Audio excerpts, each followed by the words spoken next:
السلام علیکم friends, welcome to my channel novel studio official. کیسے ہیں آپ لوگ؟ امید ہے آپ لوگ خیریت سے ہوں گے۔ آج ہم شروع کریں گے تیرے عشق میں فدا کی 16ویں قسط، تو چلیں جلدی سے شروع کرتے ہیں۔ شروع کرنے سے پہلے میرے چینل کو لائک اور سبسکرائب ضرور کر دیجیے گا۔ السلام علیکم۔ وعلیکم السلام۔ بھابی ابرش سے بات کروائیں۔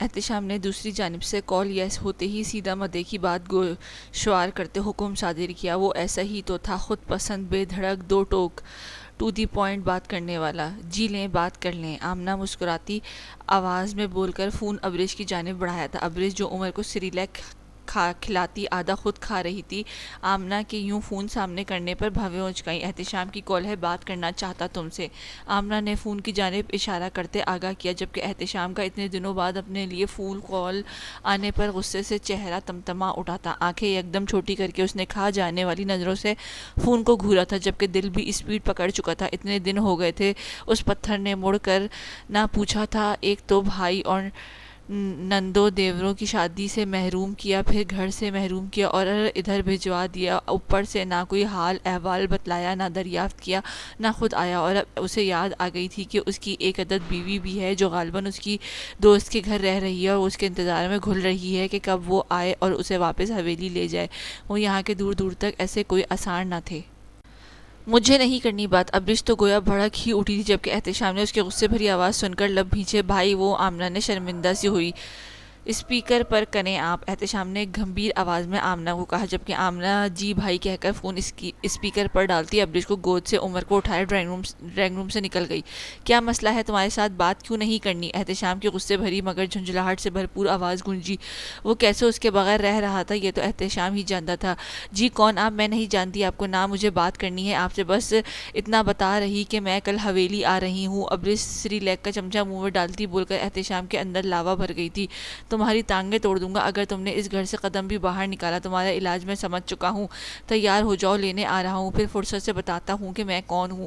احتشام دبے دبے لہجے میں غرایا۔ اسے ابرش کے لفظ سخت ناگوار سے گزرے تھے۔ مجھے آپ کے ساتھ نہیں جانا، آپ مجھ پر حکم نہیں چلا سکتے۔ بدلے میں وہ بھی دو بدو بولی، آخر اتنے دنوں کی فرسٹریشن بھی تو نکالنی تھی، وہ تو میں وہاں آ جاؤں، پھر دیکھتا ہوں کیسے نہیں آتی۔ احتشام گمبھیرتا بولتا ابرش کے مزید سخت کر گیا تھا۔ دونوں ایک دوسرے کو غصہ دلا کر دلی سکون ڈھونڈ رہے تھے جو کہ ناممکن تھا۔ ہر بار آپ کی مرضی نہیں چل سکتی، آخر کیا بگاڑا ہے میں نے آپ کا؟ آپ کے تحکم بھرے انداز پر وہ سیخ پا ہوتی یکدم غرائی تھی۔ بہت کچھ بگاڑ دیا ہے تم نے۔ احتشام کا لہجہ معنی خیز ہوا تھا، جبکہ آواز میں بھاری پن در آیا تھا۔ انتہا کے برے لگ رہے ہیں آپ اس وقت مجھے۔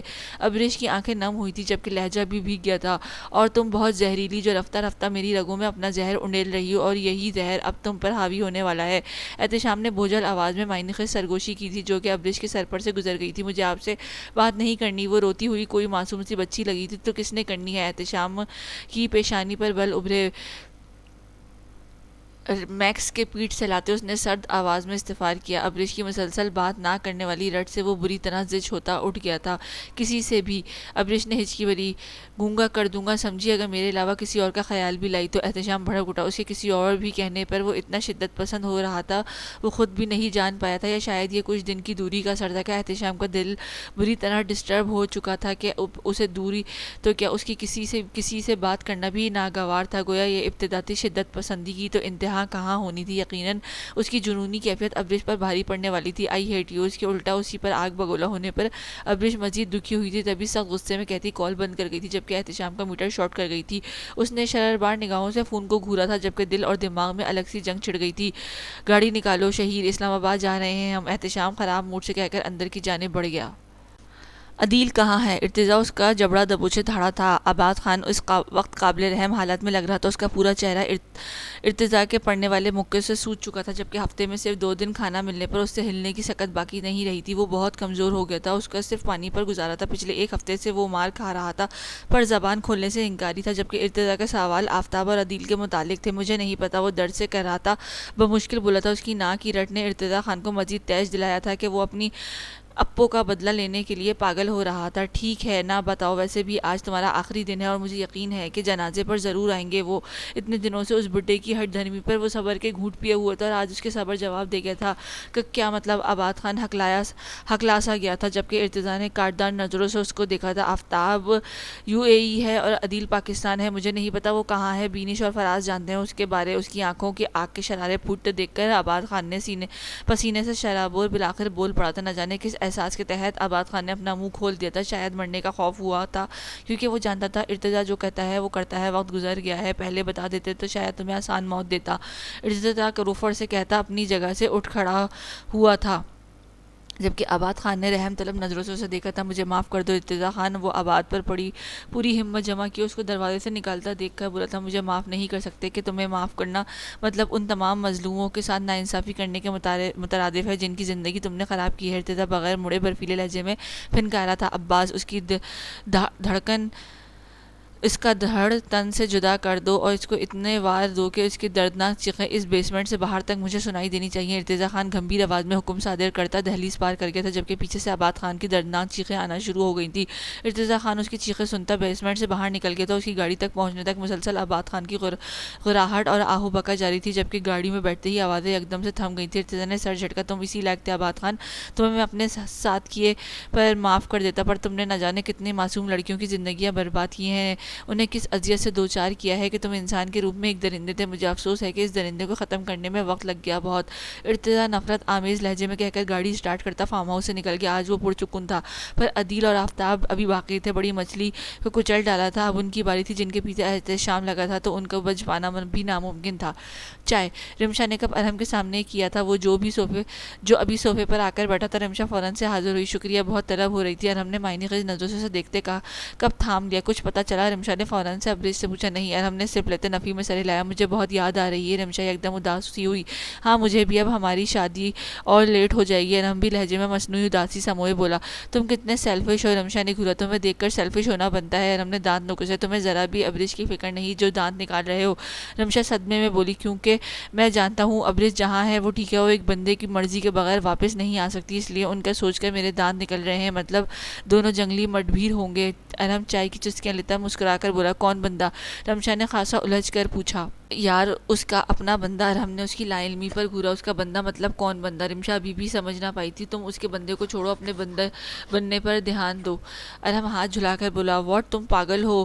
کیوں بنوں بندہ؟ میں لڑکی ہوں۔ رمشا اس کے ہاتھ پر کپ چھین کر غصے سے گھرکی جبکہ اس کی بات اور حرکت پر ارحم کا قہقہ برقصتا تھا۔ میں ہوں نا تمہارا بندہ جگر اور تم میری بندی، مجھ پر مطلب اپنے بندے پر دھیان دو جو بہت جلد تمہارا بننے والا ہے۔ ارحم نے آنکھ میں کی اور کپ واپس اس کے ہاتھ سے لیا۔ بدتمیز، اس کی بات سمجھ آتے رمشا خفت زدہ ہوئی، ابھی کہاں ہے بدتمیزی، کہاں کی ہے بدتمیزی؟ اچھا ادھر آؤ، یہ چائے تو میٹھی کر دو۔ وہ اس کے لال بھبو کا چہرہ دیکھ کر مزید تپا کے بولا، بکواس نہ کرو۔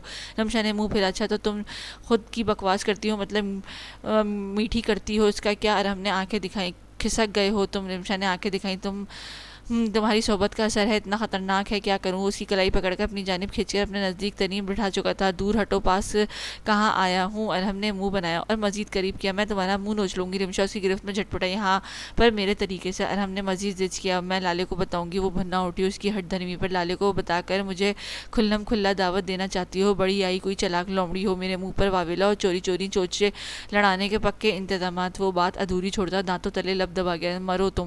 وہ اس کی بات کا پس منظر سمجھتی، وہ تڑق اٹھی، ساتھ مریں گے میرے طریقے سے۔ ارحم نے آنکھ کی، ارحم کے بچے۔ رمشا کا صبر اب باطنی پلس اور دماغی بندے کی باتوں سے جواب دے گیا تھا، آئیں زخموں پر نمک نہ چھڑکو یار، ابھی تو شادی نہیں ہوئی، بچے کیسے آئیں گے؟ ارحم نے بے ساختہ دل پر ہاتھ رکھے دکھی لہجے میں کہا جبکہ رمشا کھولتی ہوئی اس سے دور ہوئی، تم 2 نمبر عمران ہاشمی، میں تمہارا سر پھاڑ دوں گی۔ اب اگر بکواس کی تھی، وہ ٹرے میں پڑے پرچ اٹھا کر غرائی، کب سے وہ اس کا ضبط آزما رہا تھا۔ اچھا ٹھیک ہے، پینک مت ہو، شادی کے بعد تمہیں 1 نمبر بن کر دکھاؤں گا، بلکہ اس سے بھی کچھ زیادہ۔ ارحم بالوں میں ہاتھ پھیرتا دلکشی سے مسکراتا لوفرانہ انداز میں گویا ہوا، بس بہت کر لی بکواس، میں ابھی جان کو تمہاری حرکتیں بتاتی ہوں۔ وہ ناک کے نتنے پھلائے غصے سے تیز تیز سانس لیتی پھنکاری شادی جلدی کرنا چاہتی ہو چلاک لومڑی، ارحم بمشکل کہہ زبط کی اسے مزید سیخ پا کر گیا، جبکہ اس بات پر صبر کا پیمانہ چھلکاتے ہی رمشا نے ہاتھ پر پڑی پرچ اس کی طرف دائیں ہاتھ سے یوں گھما کر پھینکی تھی گویا وہ کوئی کیرم بورڈ کی گوٹی ہو، جبکہ ارحم نے فوراً سے سر کو جھٹکتے خود کو بچایا تھا۔ وہ ایسے ہی کسی ری ایکشن کا منتظر تھا۔ ارحم اگر بروقت نیچے نہ ہوتا تو پرچ اس کے ماتھے پر ضرب لگا چکی ہوتی۔ ہا ہا، ٹریننگ کی ضرورت ہے، ارحم کہکا لگا تو بولا، میں تمہیں نہیں چھوڑوں گی۔ وہ اپنا نشانہ خطا ہوتے دیکھ کر گوئی، میں کب کہتا چھوڑو یار، میں تو کہتا ہوں کس کر پکڑے رکھو۔ وہ مزید پھیلا جبکہ رمشا دھپ دھپ کرتی کچن میں گئی اور ٹھیک چند سیکنڈ بعد وہ بیلنا لے کر حاضر تھی، جبکہ ارحم نے بیلنے کو دیکھ کے آنکھیں نکالی۔ یہ کس لیے؟ تمہیں سینکنے کے لیے۔ رمشا اپنے ہاتھ پر بجاتی دھاڑی، ٹھیک ہے پھر مرہم بھی تم اپنے کومل ہاتھوں سے رکھو گی، بولو منظور ہے، جبکہ رمشا نے وہیں سے بیلن پورے زور سے پھینکا تھا جس سے ارحم اچھل کر اس وار سے بھی بچ نکلا تھا، جبکہ رمشا سر پکڑ کر رہ گئی تھی۔ ہائے یہ ادا، یہ ناز، یہ انداز آپ کا دھیرے دھیرے پیار کا بہانہ بن گیا، چلو تم بھی سناؤ اپنی سریلی آواز۔ ارحم نے خود کو گھورتے ہی ایک دم حکم دیا، بھاڑ میں جاؤ۔ وہ چلائی، یہ کیا گانا تھا، بہت ہی خطرناک تھا۔ ارحم نے آنکھیں گھمائی جبکہ رمشا کرتی پیر پٹکتی واک آؤٹ کر گئی تھی۔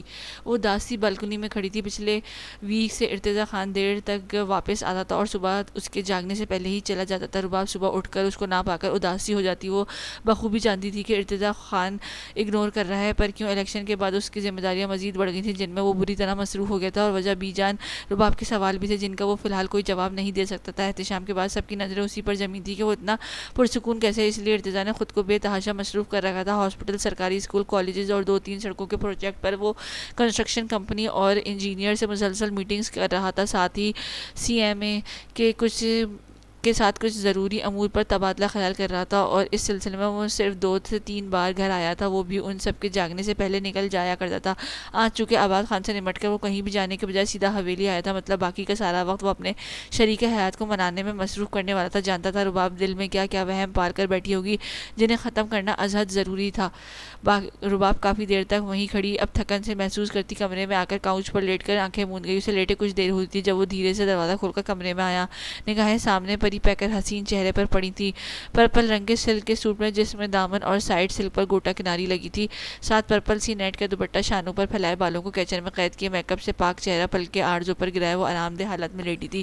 ارتضیٰ خان کا دل اس کو دیکھ کر بے تحاشا دھڑک اٹھا تھا۔ نظر بے ساختہ اس کے ناک میں پہنی بالی پر گئی تھی، وائٹ گولڈ کی وہ چھوٹی سی بالی اس کی ناک میں انتہا کی خوبصورت لگ رہی تھی۔ نظریں ناک سے پھسلتی سرخ پنکھڑیوں پر آن ٹھہری تھی، اسے حلق میں کانٹے سے چبھتے محسوس ہوتے تھے، تبھی نگاہوں نے مزید گستاخی پر آمادہ ہوئی تھی کہ مزید پھیلتی اس کی گردن پر ٹھہری، جہاں آج پھر سے وہی باریک چین اس کو منہ چڑھا رہی تھی۔ ارتضیٰ نے شرربار نگاہوں سے اس کی گردن سے چپکی اس چین کو دیکھا، اس کے منع کرنے کے باوجود وہ اس کو اپنے نزدیک ترین کر چکی تھی، جبکہ ارتضیٰ نے واضح الفاظ میں کہا تھا وہ کہاں برداشت کر سکتا تھا اس کے علاوہ کوئی بھی چیز رباب کے قریب ہو، اور وہ تو اس سے چین کو گردن سے لپٹائے ہوئی تھی، گویا ارتضیٰ خان سے ناراضگی جتانے کی خاطر اسے گردن کی زینت بنایا گیا تھا۔ رباب کی ناراضگی ظاہر کرنے کے انداز پر ارتضیٰ کے لبوں پر وہ دل موہ لینے والی مسکراہٹ رقص کر گئی تھی۔ اس کے چہرے کو نظروں میں بسائے وہ دھڑکتے دل اور شرویدہ جذبات کے طغیانی پر بند باندھتے کوٹ اتار کر قمیص کے کف فولڈ کرتا، گریبان کے اوپری 2 بٹن کھلتا اس کی جانب بڑھا تھا جس میں اس کا سکون پوشیدہ تھا، جو اس کی سانسوں کی ضمانت تھی۔ اس کا عشق تھی، نہ جانے انجانے میں وہ اسے بہت زیادہ تنگ کر چکا تھا، اب دل پر ایک بوجھ سا محسوس ہو رہا تھا۔ اس کا کملایا چہرہ ارتضیٰ خان کو بری طرح بے چین کر گیا تھا۔ ارتضیٰ خان لب بھیجوں سے قریب آیا تھا، استحقاق بھری نظریں اس کی شعاعیں بکھیرتے سراپے پر جمی تھی، وہ دونوں ہاتھ پیٹ پر رکھے سکون سے پڑی، اس کا سکون غارت کر گئی تھی۔ ارتضیٰ کی نگاہیں اس کے پیروں پر پڑی، جہاں ٹکنوں سے کچھ اوپر کیپری میں چھلکتے پائل آب و تاب سے اس کے دودھیائے پیروں میں چمکتی انتہا کی خوبصورت لگ رہی تھی کہ ارتضیٰ کے جذبات کا بندھ بری طرح چٹک گیا تھا۔ وہ سراپا قیامت بنی سامنے کھڑے وجود کو شکست خوردہ کر گئی تھی کہ دل میں مچلتے جذبات ارتضیٰ خان کو بری طرح قید کرتے اس میں شدت سے بھر گئے تھے۔ جبھی وہ ضبط کھو کر دائیں بائیں ہاتھ رکھتے اس پر کسی گھٹا کی مانند چھا گیا تھا، وہ اس کے پاؤں اس کے نازک پاؤں میں الجھ گئے تھے، جبکہ وہ دھڑکنوں کے بے ہنگم پر اور دھڑکتے جذبات لیے رباب کی گردن پر جھک گیا تھا۔ اس کے لمس میں شدت تھی، جنون تھا کہ وہ جب ابھی کچی نیند میں تھی ایک دم خود پر بوجھ محسوس کرتے اور گردن پر سلگتا پرحدت سرسراتا لمس محسوس کرتے اس کی نیند بھگ سے اڑی تھی۔ اس نے سرخ ڈوروں والی آنکھوں سے خود پر چکے ارتضیٰ کو دیکھا تھا، جو اس کی جاگ جانے پر اس کے شانے پر لب رکھتا، اس کے بالوں میں چہرہ چھپا کر اس کی خوشبو سینے میں اتارنے لگا تھا۔ اب بھی نہیں آنا تھا۔ بے ساختہ اس نے اس کے نازک شانوں پر ہاتھ جماتے اسے خود سے ہٹانے کی کوشش کرتے بے رخی سے کہا تھا، جبکہ آنکھوں میں آنسو جمع ہو آئے تھے۔ گویا اب خیال آ گیا تھا کہ نئی نویلی دلہن کو انتظار کی سولی پر لٹکا رکھا تھا، اب تو آنا تھا کہ مزید دوری برداشت نہیں تھی۔ دل تڑپ اٹھا تھا اس کی باہوں میں سمانے کے لیے، آپ کو محسوس کرنے کے لیے۔ وہ اس کے کان کی لو کو لبوں میں دبا کر ہلکا سا بائٹ کرتے، آنچ دیتے لہجے میں بول کر رباب کو سٹپٹانے پر مجبور کر گیا تھا کہ وہ اس کی بجھل آواز میں اس کی سرگوشی رباب کی بے رخی کو حائل دیوار کو پل بھر میں ریت کے مترادف کر گیا تھا، جو سرکتی ہوئی زمین بوس ہو چکی تھی۔ ہٹیں، وہ تیز تیز سانسیں لیتی بولی، ہرگز نہیں، آپ سے دوری میں دل بند ہونے لگتا ہے، سانس لینے میں الجھن سی جاتی ہے، سانس سینے میں الجھ سی جاتی ہے، جینا مشکل ہے آپ کے بنا، آپ کا وجود، آپ کی خوشبو، آپ کا لمس میرے جینے کی وجہ بن چکا ہے، دور ہونے کا تو سوال ہی پیدا نہیں ہوتا۔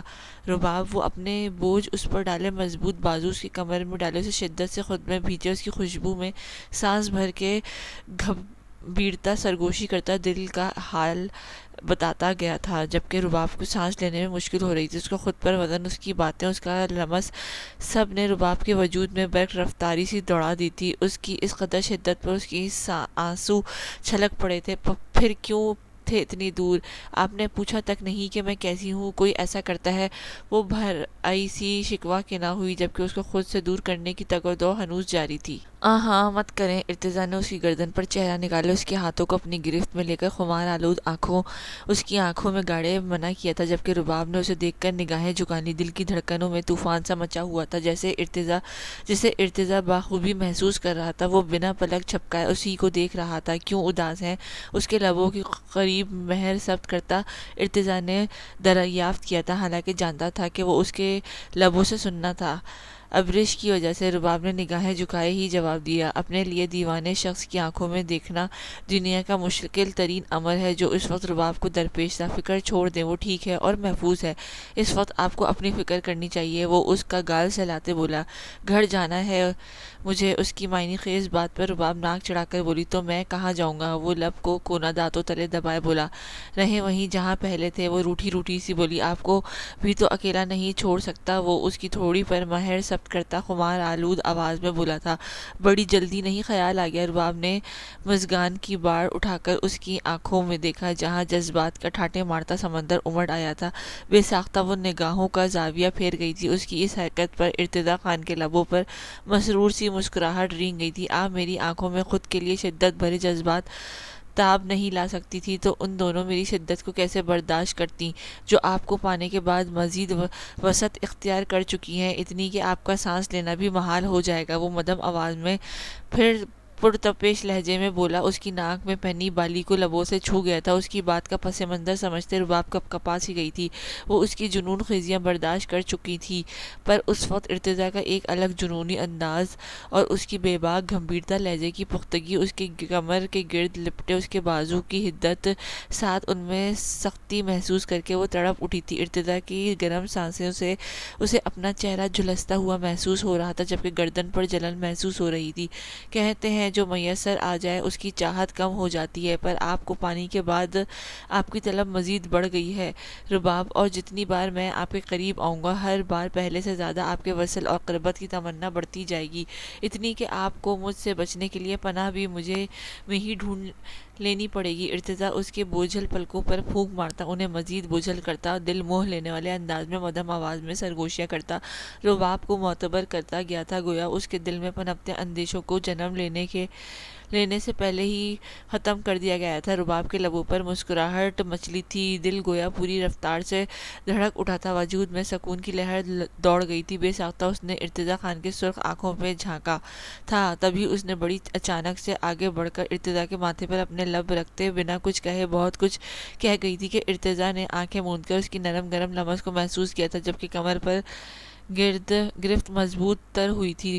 کچھ لمحے یوں ہی سرک گئے تھے جب ارتضیٰ خان نے آنکھیں کھول کر بڑی اچانک سے اس کی سانسوں پر پہرا بٹھا دیا تھا کہ اس کے اس عمل پر رباب کی آنکھیں پھیلی تھیں۔ اس کے سینے میں ارتضیٰ کی دہکتی سانسیں اترنے لگی تھیں، جبکہ رباب کے ہاتھوں کو ارتضیٰ نے اپنے بائیں ہاتھ میں جکڑ کر اس کے سر کے اوپر سے کاؤچ پر پن کر رکھا تھا۔ ارتضیٰ اس کے لبوں کی نرماہٹ محسوس کرتا اس کی گردن میں پڑی چین کو دانتوں سے دبا کر ہلکا سا کھینچ رہا تھا۔ جب رباب کی سسکی سی نکلی تھی، یہ پہن کر آپ مجھے بری طرح ڈسٹرب کر چکی ہیں۔ آپ جانتی ہیں نا کہ آپ کے اتنا قریب، اتنا نزدیک میں رہنا چاہتا ہوں۔ یہ بے جان چیزیں بھی مجھے آپ کے قریب قبول نہیں۔ پھر یہ حماقت کیوں کر رباب؟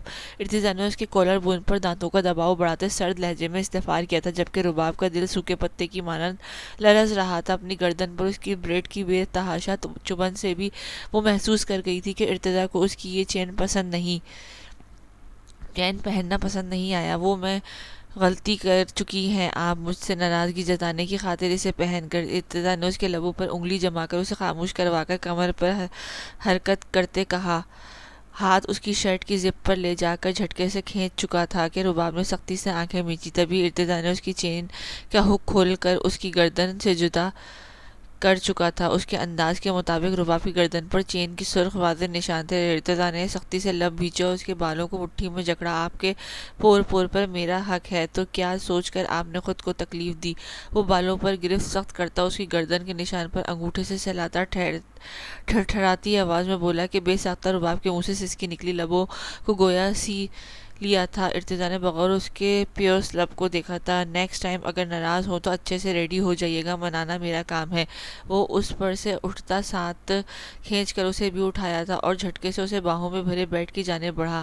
نہیں جانا مجھے وہاں۔ رباب اس کی گردن میں چہرہ چھپائے منمنائی۔ آپ کو منانے کے لیے کاؤ چھوٹا ہے، ارتضیٰ نے لب دبا کر کہا تھا کہ رباب مزید اس میں سمٹی۔ جبھی وہ اسے بیڈ پر لٹا کر اس کے اوپر چھا گیا تھا۔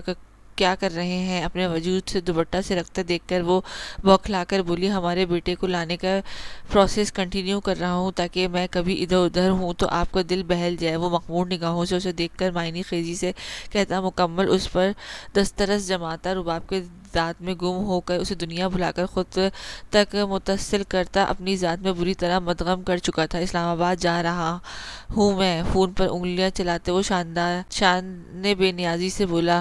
وہ جو سیٹنگ ایریا میں پرجمن پریشان سے تھے کہ تبھی وہاں احتشام استثنا سے چلا آیا اور نہایت طمانت بھرے انداز میں باخبر کیا، آپ کی تو شادی بھی تھی کیا بنا؟ پھر سکندر صاحب نے طنز کیا، جبکہ باقی سب نے بے چینی سے پہلو بدلا۔ ان کی اس بات پر احتشام کے لبوں پر مسکراہٹ مچلی تھی کہ وہ فوراً سے نچلے لب کا کنارہ دانتوں تلے دبا گیا تھا، جبکہ شبانہ نے بغور احتشام کی یہ حرکت دیکھی تھی اور پھر ایک دھماکہ سا ہوا تھا اس کے ذہن میں کہ شبانہ کی آنکھوں میں حیرت، غصہ اور پھر خوشی در آئی تھی، جبکہ ناراضگی کا بھی تاثر براجمان ہوا تھا۔ احتشام نے فون سے نظر اٹھا کر اپنے والد صاحب کو دیکھا جو اسے ہی گھور رہے تھے۔ مجھے نہیں پتا تھا میری دوسری شادی کی خوشی سب سے زیادہ آپ کو ہوگی۔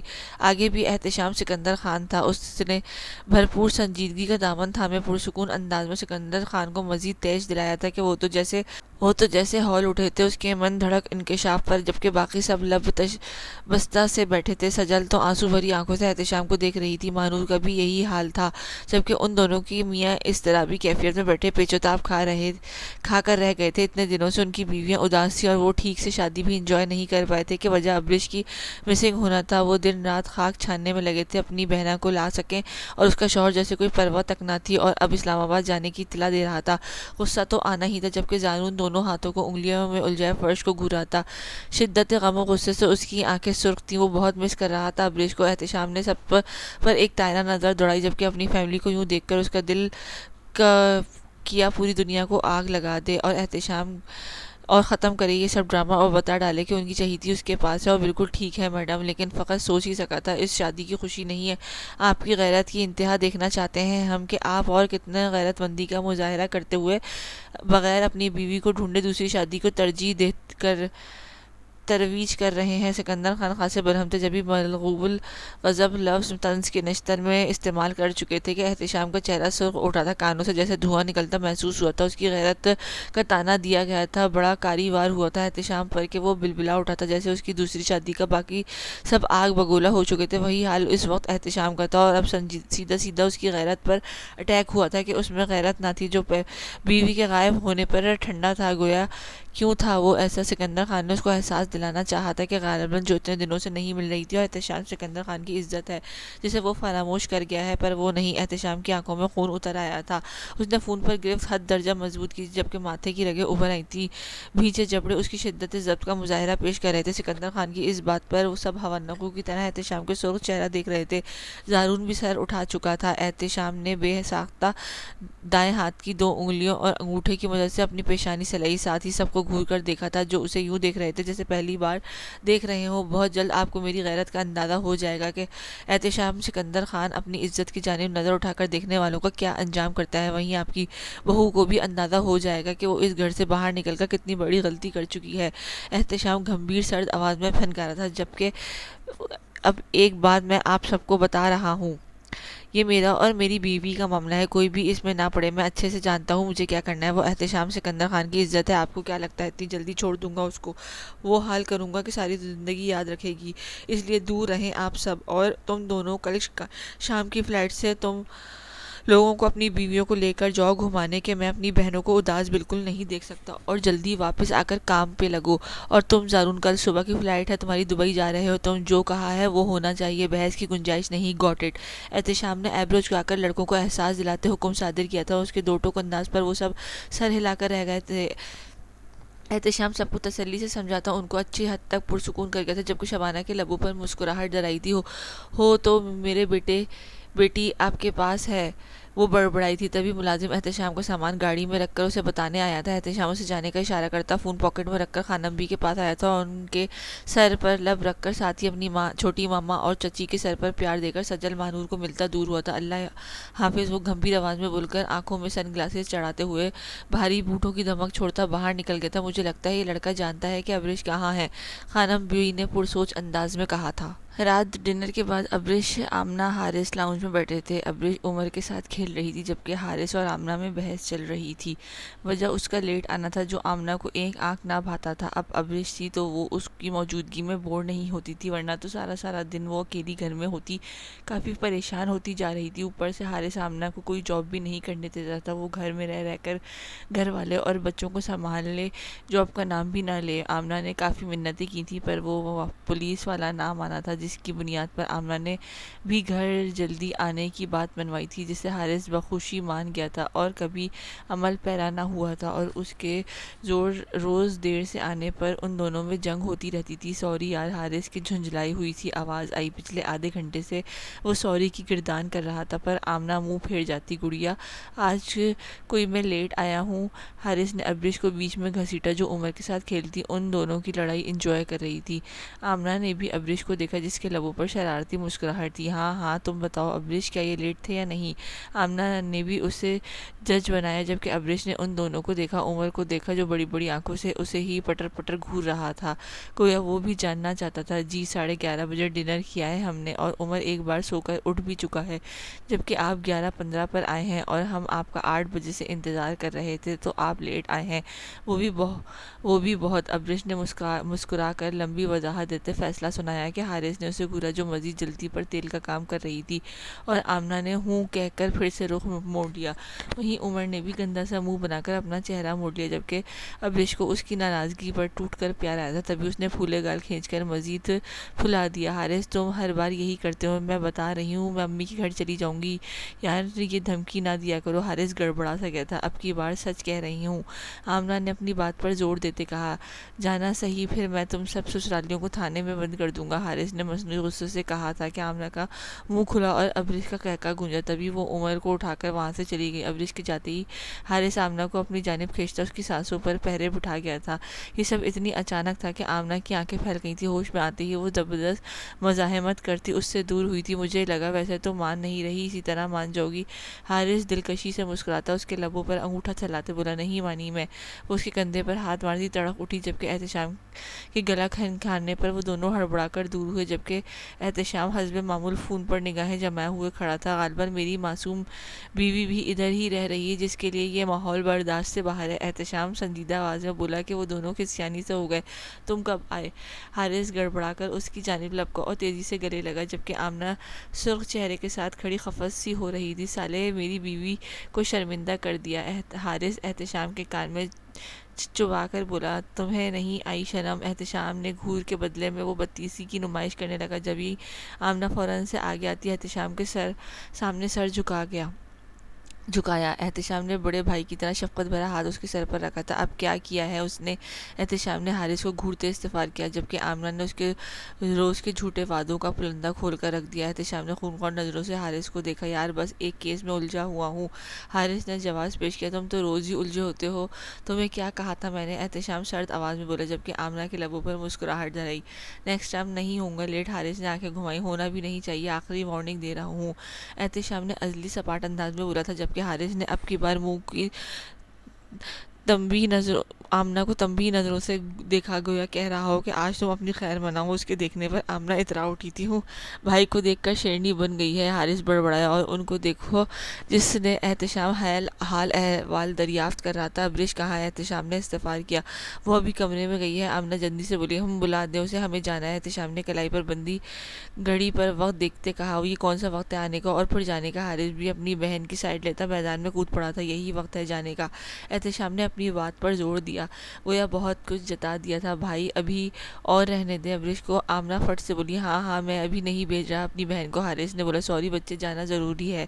احتشام حارث کو دیکھ کے چبا کے بولتا آمنہ سے مخاطب ہوا تھا، جبکہ آمنہ اور حارث نے مزید بحث کرنا مناسب نہ سمجھا۔ تبھی آمنہ ابریش کو بلانے کی غرض سے اٹھ گئی، ہے تمہیں آدھی رات کو کیا دورہ پڑا ہے جو چل پڑے میری بہن کو لینے؟ آمنہ کے جاتے ہی حارث اس کا سنجیدہ چہرہ جانچتی نظروں سے دیکھتے بولا، وہی دورہ جو کچھ دیر پہلے تجھے پڑا ہوا تھا۔ احتشام نے سنجیدگی میں بے باک بات کر کے حارث کو سٹ پٹانے پر مجبور کر دیا تھا، تو نہ میری بہن سے دور رہا کر، سمجھے مجھ بہت معصوم ہے وہ۔ حارث نے شرمندگی مٹانے کو الٹا احتشام کو لتاڑا، جبکہ احتشام نے ایبرو چکا کر ریلی کا تاثر دیا، اگر یہی رول تجھ پر لاگو ہو تو؟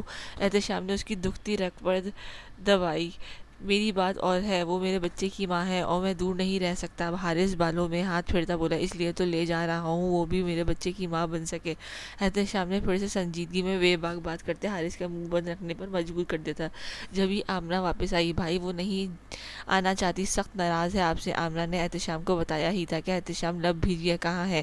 احتشام نے کڑے انداز میں دریافت کیا، وہ سامنے کمرے میں۔ آمنہ نے اس کے تیور دیکھ کر جلدی سے بتایا، اسے ابریش پر ترس محسوس ہوا، جبھی وہ آگ بگولا اٹھ کر اس کے کمرے کی جانب بڑھا تھا، اپنے اندر جلتی آگ احتشام میں ٹرانسفر کرنے۔ اب وہ قدرے پرسکون محسوس کر رہی تھی، اس کے وہم و گمان میں بھی نہ تھا کہ وہ یوں پہنچ آئے گا، جبکہ وہ تو احتشام کو جلا بنا کر اب عمر کے ساتھ مستی کر رہی تھی۔ جب آمنہ کے بتانے پر وہ بر کھا کر رہ گئی، جبکہ دل کی دھڑکن حد سے سوا ہوئی تھی۔ دل میں خوشی کے ساتھ ایک انجانا سے احساس جنم لے چکا تھا، جسے وہ کوئی نام دینے سے قاصر تھی۔ وہ جانتی تھی کہ انکار کر کے احتشام کو غصہ دلا چکی ہے، اس لیے اب گھبراہٹ ہو رہی تھی۔ جبھی دھاڑ سے دروازہ کھلا اور ماتھے پر بے شمار بل ڈالے وہ اندر آیا تھا کہ ابریش، جو عمر کو ساتھ اٹھائے اضطرابی کیفیت سے چکر کاٹ رہی تھی، ٹھاک کی آواز پر اچھلی اور مڑ کر دیکھا، جہاں وہ دروازے میں ایستادہ خونخوار نظروں سے اسے گھور رہا تھا۔ احتشام نے سر سے پیر تک اس کا جائزہ لیا، جو چکن کی کڑائی والے سوٹ پہنے، ساتھ لائٹ پنک دوپٹہ جو سر سے سرک کر شانوں پر جھول رہا تھا لیے، لمبے گھنے بالوں کو فولڈ کر کے کیچر میں مقید کیے، جسے کی کچھ لٹیں چہرے کے گرد جھول رہی تھیں، میک اپ سے پاک چہرہ لیے الجھی ہوئی سی حیرت زدہ سی سادگی میں غضب ڈھا رہی تھی کہ احتشام کی دھڑکنیں بے ترتیب سے ہوئی تھیں، جو ہر حلیے میں احتشام کی دھڑکنوں کو منتشر کرنے کا ہنر رکھتی تھی۔ احتشام کی تشنگی نظریں اس کے چہرے پر جمی تھی۔ ابریش کا چہرہ غصے سے ہلکا سا سرخ ہو گیا تھا جب ہی احتشام نے بھویں سکوڑ کر اس کی گود میں عمر کو دیکھا۔ وہ ابریش کے حصار کو ننھے منھے ہاتھوں سے ٹچ کرتا بال چھونے کی کوشش کر رہا تھا کہ احتشام کو غصہ سا آیا تھا اور لب بھیج کر اسے چند قدم کے فاصلے پر آن ٹھہرا۔ چلو، احتشام نے بھاری آواز میں کہا۔ مجھے نہیں جانا، ابریش ناک چڑھا کر خفگی سے بولی، گویا ناراضگی جتائی۔ وجہ؟ احتشام نے ایبرو اچکائی۔ وجہ اس کے انکار پر اسے سخت طیش آیا تھا۔ میں عمر کو چھوڑ کر نہیں جاؤں گی، وہ عمر کے پھولے پھولے گال چومتی محبت سے بولی۔ بدلے میں عمر نے بھی ابریش کی گردن میں چھوٹی باہیں ڈال کر حصار باندھتے سر اس کے شانے سے ٹکا دیا کہ ابریش کے تو نثار ہی ہو اٹھی تھی، تبھی اس کی پیٹھ تھپکتے احتشام کو بری طرح اگنور کر چکی تھی، جبکہ احتشام کے لیے مزید یہ سب دیکھنا اسے شدید جلن سے دوچار کر گیا تھا۔ وہ لب بھیج کر ان دونوں کو گھور رہا تھا جن کے لاڈ ختم ہونے کو نہیں آ رہے تھے۔ اسے کہاں برداشت تھا کوئی اس کی وائٹ ٹلی کے اتنا قریب ہو، چاہے وہ عمر ہو یا اس کے اپنے بچے۔ اپنے بچوں کے دور دور تک آنے کا کوئی سین نہیں تھا، پر وہ ابریش اور عمر کو دیکھ کر ان بیچاروں کی حد اور جگہ سوچ چکا تھا۔ اس کی سرد غصے بھری نگاہیں ابریش پر جمی تھی اور غصہ عمر اپنے چاچو کو مزید جلاتا ابریش کے گال پر اپنے ننھے بوسے دیتا کھلکھلا رہا تھا، گویا احتشام کو جلا کر خوش کر رہا تھا۔ باپ سے بھی اونچے درجے کی فلم ہے یہ، احتشام بڑبڑایا۔ وہ ان کا ہی بیٹا ہے، احتشام نے گمبھیر آواز میں بول کر اسے یاد دلایا۔ تو ہم اپنے ساتھ لے جاتے ہیں نا؟ وہ احتشام کی سرخ آنکھوں کو دیکھ کر مدھم آواز میں بولی۔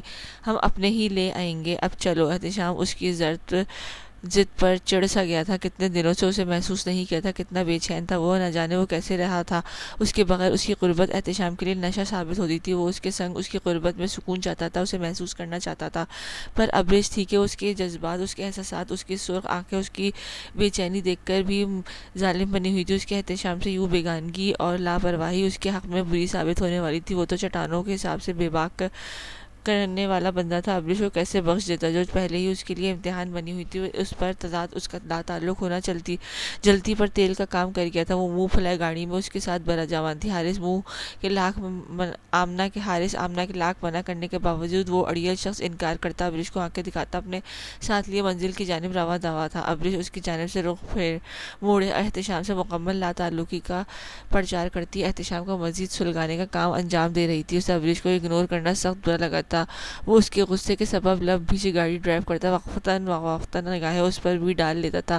شام سے ہی اسلام آباد کا موسم ابر آلود تھا، بادلوں نے آسمان پر پہرا جمایا ہوا تھا، موسم انتہا کے خوبصورت بنا ہوا تھا، اور یوں ہی بادلوں کی لپیٹ میں آسمان رات کی تاریکی میں ڈوب چکا تھا۔ جہاں بادل ہنوز پوزیشن برقرار رکھے ہوئے تھے، رات کے اس پہر ٹھنڈی ٹھنڈی ہوا کے ساتھ ہلکی ہلکی بوندا بندی شروع ہو چکی تھی اور دیکھتے ہی دیکھتے زور پکڑ چکی تھی۔ بارش کی بوندوں کی گاڑی کے شیشے پر پھسلتے دیکھ کر ایک دم ابریش کا موڈ بہت اچھا ہوا تھا۔ گاڑی روکیں، دو نفوس کی موجودگی میں چھائی خاموشی کی ابریش کی آواز نے توڑا، جبکہ احتشام نے بنا کچھ کہے اس کی جانب تھوڑی سی گردن موڑے دائیں ایبرو اچکائی، گویا بولنے کا اشارہ دیا۔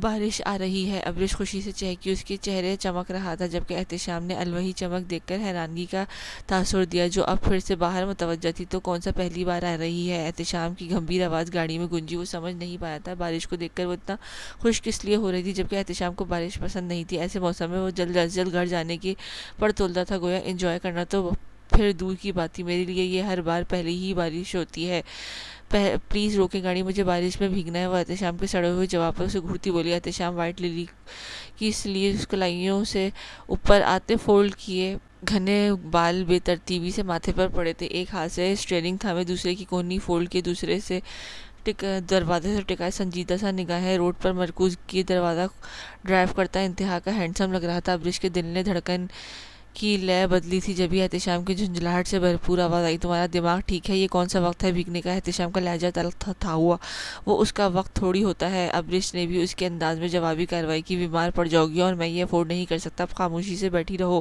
احتشام نے جھڑکا اور گاڑی کی سپیڈ مزید بڑھا دی کہ جلد از جلد پہنچ سکے، جبکہ ابریش کا غصے سے برا حال ہوا تھا۔ آپ کی پرابلم کیا ہے؟ ابریش بھننا کر اونچی آواز میں بولی، جبکہ اس کے انداز پر احتشام نے ونڈو مرر سے نظریں ہٹا کر سرد نگاہوں سے اسے دیکھا، جس کا موڈ بری طرح خراب تھا۔ تم ہو میری پرابلم؟ احتشام نے اس کے تپے چہرے کو دیکھ کر گمبھیرتا معنی خیز خرگوشی کی ابریش کے سر پر سے گزری۔ میں پرابلم ہوں تو چھوڑ دیں، بات بات پہ پابندی لگا کر میرا جینا نہ حرام کریں۔ میں بھی انسان ہوں، میرا بھی دل ہے، میری خواہشیں ہیں۔ جب سے آپ زبردستی میری لائف میں آئے ہیں، جینا اجیرن کر رکھا ہے، میرے اٹھنے بیٹھنے تک پر پابندی لگا رکھی ہے، وہ بھی وہ بھی لگا دیں.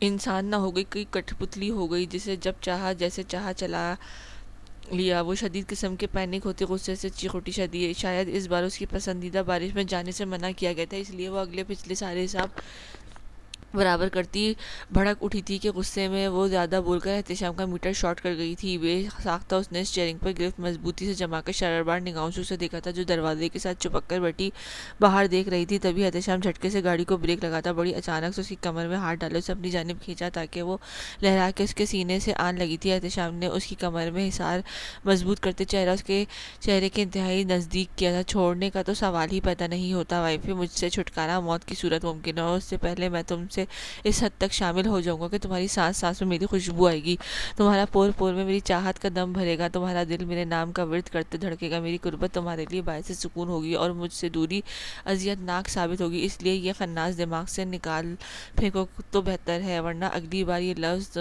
بولی تو زبان گدی سے کھینچ لوں گا. احتشام اس کی پشت پر انگلیوں کا دباؤ بڑھاتا سرگوشی نما لہجے میں پھنکارتا ابریش کو کپ کپانے پر مجبور کر کیا تھا کہ وہ آنکھیں پھاڑے سانسیں روکے اس کی وحشتناک آنکھوں میں دیکھتی خوفزدہ ہوئی تھی. اب کی بار اس کی باتیں اس کے ننھے سے دل پر کافی بھاری ثابت ہوئی تھی، جبکہ احتشام کی نگاہیں اس کے چہرے کے ایک ایک نقش کو چوم رہی تھی. پابندیاں تم پر تمہاری حرکتوں کی وجہ سے لگتی ہیں، پر تمہارا دماغ سوچنے سمجھنے کی صلاحیت سے مکمل طور پر دستبردار ہو گیا، اس لیے اسے چلانے کی زحمت مت کرو. احتشام اس کے زرد چہرے کو دیکھ کر بمشکل غصہ ضبط کرتے حتی الامکان نرم لہجے میں گویا ہوا اور اپنی انرجی آگ کو اپنے اندر کی جلتی آگ کو بچانے کی خاطر اس نے سر پر تشنا لب رکھے تھے. رات کو اس پہر بارش میں نہانے سے بیمار پڑ جاؤ گی اور میں نہیں چاہتا تمہیں گرم ہوا بھی چھو کر گزرے. وائٹ للی احتشام اس کی ہیزل آنکھوں میں اپنے گہرے آنکھیں گاڑے نرمی سے گویا ہوا اسے اس کی جگہ پر منتقل کر کے گاڑی سٹارٹ کر چکا تھا، جبکہ ابریش ہوانوں کی طرح اس کی سافٹ سائڈ دیکھ رہی تھی. وہ جس قدر بفر کر اس پر جھپٹا تھا اتنے ہی پرسکون انداز میں اس سے بات کر چکا تھا. یہ شخص واقعی سائیکو تھا جس کی سائیکی ابریش کی سمجھ سے باہر تھی. اس کی دانت پھٹکار اور تنبیہ پر وہ لب بستہ ہو گئی تھی مبادا پھر سے نہ ہتھے سے اکھڑ جائے. تبھی کچھ توقف کے بعد گاڑی ایک خوبصورت سے فلیٹ کی پارکنگ ایریا میں رکی تھی. بارش زور پکڑ چکی تھی، 12:30 کا وقت تھا، باہر برستے پانی کی جل تھل جاری تھی. احتشام جلدی سے گاڑی سے باہر نکلا اور گھوم کر دوسری جانب آتا اس کی جانب پر دروازہ کھولے اسے ہاتھ پکڑ کر باہر نکالے بغیر کچھ سمجھنے کا موقع دیے تیز قدم لتا فلیٹ کی جانب بڑھ گیا تھا، جبکہ ابریش گاڑی سے باہر نکل کر مسکرا کر ان ٹھنڈی میٹھی بوندوں کو محسوس کرتی اس کے ساتھ کھینچی چلی جا رہی تھی. فلیٹ میں داخل ہوتے ہی احتشام نے اس کا ہاتھ چھوڑ کر ڈور لاک کیا. دونوں یہاں تک پہنچتے کافی بھیگ چکے تھے. احتشام کی وائٹ شرٹ اس کی کسرتی سینے سے چپکی ہوئی تھی، جبکہ بالوں سے پانی کی بوندیں گر رہی تھیں، جبکہ ابریش کی خود سے گرد لپٹائی چادر اس کے وجود سے چپک چکی تھی. جبھی احتشام نے پلٹ کر اسے دیکھا جو اپنی بڑی بڑی آنکھیں گھماتی لاؤنج کا آپریشن کرنے میں مصروف تھی.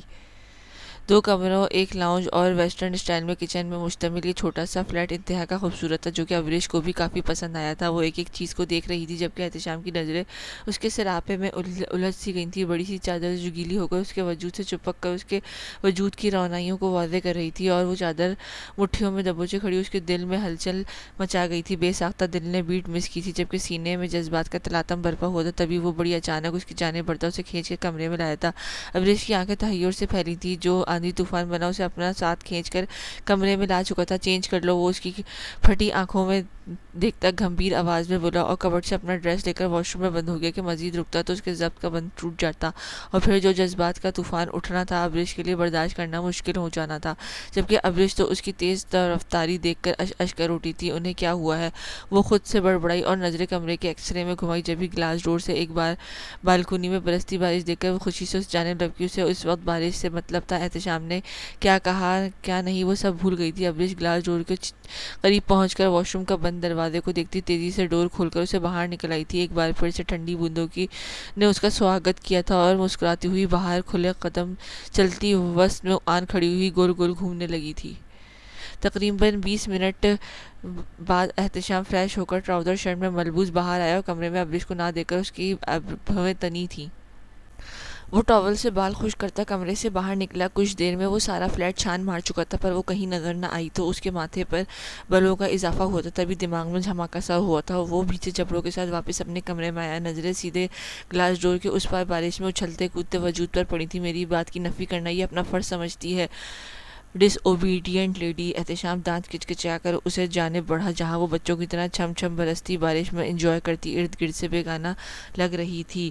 احتشام نے جیسے ہی گلاس ڈور دھکیلا اس کی کھنکتی آواز کانوں میں رس گھول رہی تھی، واؤ کتنا اچھا لگ رہا ہے نا، ایک وہ ہے اینگری برڈ جسے بارش پسند ہی نہیں، اگر نہیں ہے تو اس کا مطلب میں بھی انجوائے نہ کروں، باہر نہیں جانا، بیمار پڑ جاؤں گی۔ وہ احتشام کی طرح بھاری آواز میں اس کی کاپی کرتی بولی، ہوں اب بندہ بیمار ہونے کے ڈر سے انجوائے کرنا چھوڑ دے، اس پاگل پٹھان کو بس جلاد بننے کا موقع چاہیے تاکہ مجھ پر روب ڈال سکے، اب میری جیسی معصوم بندی مل جو گئی ہے فائدہ تو اٹھائے گا ہی نا۔ ابریش بڑبڑاتی اور یوں ہی چادر سمیت بھیگتی بارش کے پانی میں دونوں پیر جوڑ کر ذرا سا جمپ لگا کر سٹیپ لیتی انجوائے کر رہی تھی۔ اس کی بات پر احتشام کے لبوں پر مسکراہٹ جھپ دکھلا کر غائب ہوئی تھی، سارا غصہ اس کی معصوم اداؤں پر جاتا رہا تھا اور وہ بڑی توجہ سے اس کی دیکھ رہا تھا۔ ابریش کے احتشام کی جانب پشت تھی اور وہ اس کی موجودگی سے اکثر انجانتی چادر شانوں سے لپیٹے وہ گھنے بالوں کی پشت پر پھیلائے آسمان کی جانب چہرہ کیے ہوئے تھی۔ احتشام گلاس ڈور سے ٹیک لگائے اس کی گہری دلچسپ نگاہوں سے دیکھ رہا تھا۔ دفعتاً اسے اپنی پشت پر پرتپش نگاہوں کا احساس ہوا کہ وہ ایک دم سے مڑی، آگے ہی وہ جلادی موڈ میں اسے ہی گھور رہا تھا۔ اس کے دیکھتے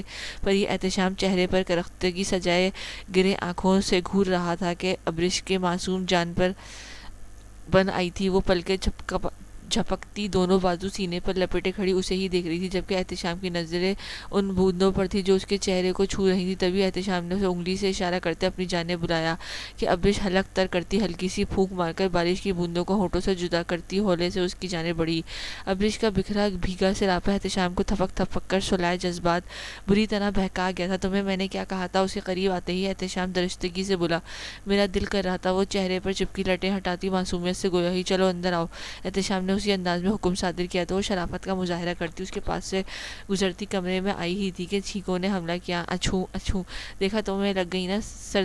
احتشام کی ڈپٹتی آواز آئی۔ اس سے پہلے کہ وہ بات مکمل کرتی ابریش بیچ میں بول پڑی، مجھے سردی تو نہیں لگی، یہ تو خانم بھی نے یاد کیا ہے۔ وہ آنکھیں پٹا کر گویا ہوئی، جبکہ اس کے بچنے کے بہانے پر احتشام کے لبوں پر دھیمی سی مسکراہٹ چھا گئی۔ چلتی پھرتی ڈرامہ ہے یہ لڑکی، وہ زیر لب بڑبڑائے۔ اچھا، اور یہ عجیب منطق کیا ہے؟ تمہیں کیسے پتا خانم بھی نے تمہیں یاد کیا ہے؟ احتشام قدم بقدم چلتا اس کے نزدیک آن کھڑا ہوا۔ بس مجھے یہی لگتا کہ چھینک آئے تو کوئی آپ کو یاد کر رہا ہوتا ہے۔ اچھو، وہ بولتی ساتھ ہی چھینکی۔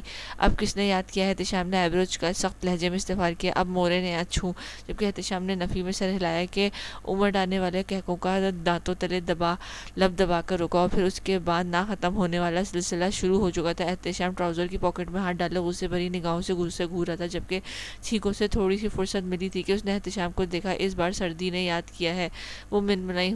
اب چینج کرو گی یا یہ فریضہ میں انجام دوں؟ ایک تو وہ شرباسی اس کی دھڑکنیں منتشر کر رہی تھی، اوپر سے اس کی ادائیں، اس کی معصومیت احتشام کو بری طرح ڈسٹرب کر گئی تھی۔ احتشام کی بات پر وہ کان کی لو تک سرخ پڑتی نفی میں سر ہلا کر تیزی سے کبرڈ کی جانب بڑھی۔ اس میں تو میرا کوئی ڈریس نہیں ہے۔ احتشام نے کپڑے دیکھ کر اس کے پریشان آواز گونجی، میری کوئی ٹراؤزر شرٹ پہن لو، صبح آ جائیں گے تمہارے ڈریس۔ احتشام ایک نظر اس کو دیکھتا بیڈ کی جانب بڑھا تھا۔ میں کیسے ابریش چینج کروں فوراً؟ احتشام کی بھپری آواز پر وہ کلستی اسی کا ڈریس لے کر واش روم میں بند ہو گئی۔ کچھ دیر بعد وہ فریش ہو کر اس کے بلو ٹراؤزر بلیک شرٹ میں جھنجھلائی ہوئی سی باہر آئی تھی۔ بے ساختہ بیڈ پر نیم دراز احتشام کی نگاہیں اس پر پڑی اور جیسے پلٹنا بھول گئی تھی۔ اس کے ٹراؤزر شرٹ میں وہ کوئی بچی ہی لگ رہی تھی۔ احتشام کی شرٹ اس کے گھٹنوں تک آ رہی تھی اور کافی کھلی تھی، جبکہ پائچے وہ فولڈ کر چکی تھی۔ ابریش لمبی آستینوں سے لڑتی انہیں کھینچ کر ہاتھ باہر نکالتی بیزار سی لگ رہی تھی۔ اس کے لمبے بالوں سے پانی کی بوندیں ٹپک رہی تھیں، دھلی دھلی سی صاف شفاف گوری رنگت کی حامل۔ اس وقت وہ بہت حسین لگ رہی تھی کہ احتشام کے دل پر باقاعدہ بجلیاں سی گرا گئی تھی۔ وہ بنا پلک جھپکائے اسے ہی دیکھ رہا تھا۔ تبھی ابریش نے بمشکل آستینیں بھی فولڈ کرتے اب گہرا سانس بھرا تھا، جیسے بڑی مشقت کی تھی۔ اب چلتی ڈریسنگ مرر کے سامنے کھڑی ہوئی، تبھی نظر مرر سے احتشام کو ٹکٹکی باندھ کر خود کو جانب تکتا پا کر مڑی تو ابریش کو احساس ہوا کہ وہ دھنک رنگوں میں نہا گئی۔ وہ دوپٹہ بھی نہیں ملا۔ ابریش چور نظروں سے اسے دیکھتی بولی، جبکہ اس کی بات پر وہ ہوش کی دنیا میں لوٹا۔ تو تمہیں کیا لگتا ہے میں دوپٹہ پہنتا ہوں؟ احتشام نے جھڑکا۔ ہاں۔ اس کی بات پر ابریش کا قہقہ گونجا تھا کہ احتشام نے گھورا۔ یہاں آؤ۔ احتشام نے گمبھیر آواز میں اس کی ہنسی کو بریک لگی۔ ابریش نے اسے دیکھا جو سنجیدہ لگ رہا تھا۔ کم سنائی دیتا ہے کیا؟ وہ ویسے ہی کھڑا دیکھ کر اسے بگڑا۔ جبھی ابریش اسے دل ہی دل میں سلوتیں سناتی بال پشت پر اٹھا کر دائیں بائیں کندھوں پر آگے کو پھیلائے میوٹ میوٹ سی اس کی جانب بڑھی۔ احتشام دونوں بازو سر کے نیچے فولڈ کر رکھے نیم دراز سا اس کو بغور جائزہ لے رہا تھا، جبکہ ابریش نروس سی لب کچلتی نظریں جھکائے کھڑی تھی۔ اسے اس ٹراؤزر شرٹ میں یوں احتشام کے سامنے آنے پر گھبراہٹ سی ہو رہی تھی۔ اس پر تضاد سے احتشام کے استحقاق بھری نظروں سے دیکھنا اسے پزل کر رہا تھا۔ احتشام کے جذبات سینے میں طوفان مچائے ہوئے تھے، پر وہ کمال ضبط کا مظاہرہ کرتا، اس کی تنابیں کھینچ کر اس معصوم جان کو اپنے پاگل جذبات سے حفاظت کر رہا تھا جس نے آج احتشام سکندر خان کے ہوش اڑانے کی قسم کھا رکھی تھی۔ چائے بنا کر لاؤ۔ احتشام اس کی سبھی چہرے کو والہانہ دیکھتا گمبھیر مدھم آواز میں بولا۔ ابریش نے فٹ سے پلکوں کی باڑ اٹھا کر اسے دیکھا جو آدھی رات کو چائے بنانے کے حکم دے رہا تھا۔ میں ابریش نے آدھی آستین میں چھپے ہاتھ کو نرم و نازک انگلی سے اپنی جانب اشارہ کیا۔ تمہارے علاوہ یہاں اور کون ہے؟ احتشام نے سپاٹ انداز میں استفسار کیا، جبکہ ابریش نے بے ساختہ وال کلاک کی جانب نگاہیں دوڑائیں جہاں گھڑی کی سوئیاں 1:30 کا اندیا دے رہی تھیں۔ اس وقت کون چائے پیتا ہے؟ وہ ہلکا سا منمنائی، دراصل اسے نیند آ رہی تھی۔ تمہارا شوہر۔ احتشام نے اسی طرح لیٹے لیٹے جواب دیا، جبکہ ابریش سر ہلا کر پلٹی اور باہر کی جانب تھی۔ ابھی تو فکر کر رہے، اب حکم دے رہے۔ یہ اس لیے لائے ہیں کہ نوکروں کی طرح کام کروا سکیں۔ وہ دروازے کا ہینڈل تھامے بڑبڑائی، ایک اور بھی خاص مقصد کے لیے لایا ہوں جو ابھی تم برداشت نہیں کر سکتی۔ اگر برداشت کر سکتی ہو تو آج ہی سٹارٹ کرتے ہیں۔ احتشام نے زیرک سماعتوں نے بڑی واضح اس کی بڑبڑاہٹ سنی تھی، تبھی لبوں کا کنارہ دبایا وہ نسبتاً بوجھل آواز میں بول کر ابریش کے چھکے چھڑا گیا کہ وہ سرخ پڑتی پھرتی سے باہر نکل گئی۔